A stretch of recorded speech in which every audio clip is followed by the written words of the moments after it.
came to my stand later on when I left the venue where I was speaking, and he said to me, he's been attending these business shows for years, but he has never heard anyone calling on the name of God, calling on the name of Jesus at a business show.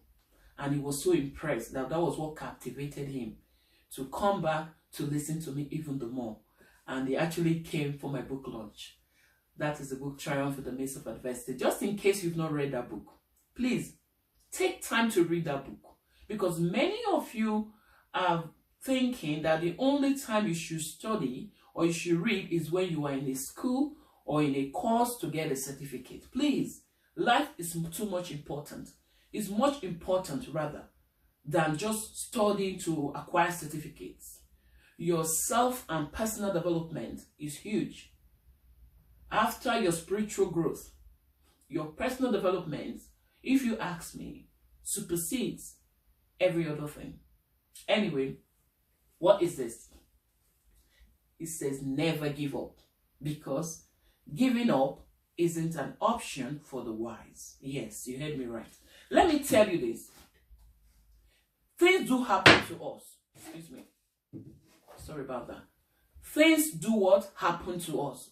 But you must understand that what happened to you is what? Is only 5%.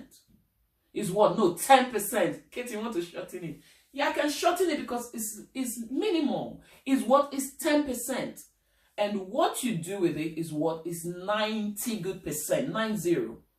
That's what happened. So when you are the kind of person that is always focusing on your challenges, you are not moving forward. You are being stuck. You are feeling sorry for yourself. You don't want to do anything different. You are not open to learning. You always complain about your problem, and you think the only way to solve your problem is for someone to take the problem off you. Let me tell you this. The greatest blessing you should have on life, or you should pray for, is an opportunity. Yes, you heard me right. Having an opportunity is the best thing for someone who truly wants to grow, who wants to move forward in life. But oftentimes, especially from the black race, you think the way for you to get help is for you to get physical cash. I must say to you, many years of my ex-husband and myself living abroad, we virtually send money home to almost everyone we knew. But I must say to you, those people are still what? Are still struggling, or still living the way they were when we gave them that money. But there is no one who is open to an opportunity, and you embrace the opportunity wholeheartedly, that will not have a shift in their lives. Let me tell you this. Life is a choice. I know that there are challenges on our way. But if you think, listen to me attentively, if you're thinking that the challenges that you're going through, that you're waiting for those challenges to be over before you take that bold step of faith to become that person that God have ordained you to be, then I must say to you that one of the worst enemies to your own self. You are your own enemy. Let me tell you this. The same attitude, the same approach that many of you who are Christians, who are there always focusing on the devil, blaming the devil for everything that you do, whereas you took the bold step and an informed decision to do whatever you did. But because you knew that devil is an enemy to God, and all you're doing all the time, when you have chosen to mess people up, to be evil, and to act wickedly, instead of repenting, you choose to blame the devil. The same thing I'm seeing happening back home in Africa. We have poor leadership. And we're not having poor leadership just because we have corrupt politicians, as many of you are thinking or concluded.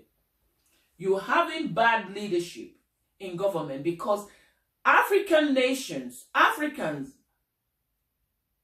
barely have good leaders. Because if you are a leader, you must be open to learning. If you are a leader, you must see ahead of others. If you are a leader, you must care about others as well. And you must be able to be vulnerable. You must be able to accept your weaknesses. But no, we don't have such people. Rather, you want to portray yourself as if you are all perfect, or you're not aware of what is going on in the surrounding. I remember once, a while ago, I contacted one of the former ministers and I said, this situation in Nigeria, how do we tackle this? He was like, as if it was not his business. Let me tell you, when we lack leaders, that is the reason we lack leaders in government. It's not just occupying the seats, but having people who are accountable, people who care about the vulnerable, care about the masses, care about the poor, the common people out there. That is only when you can be a true leader.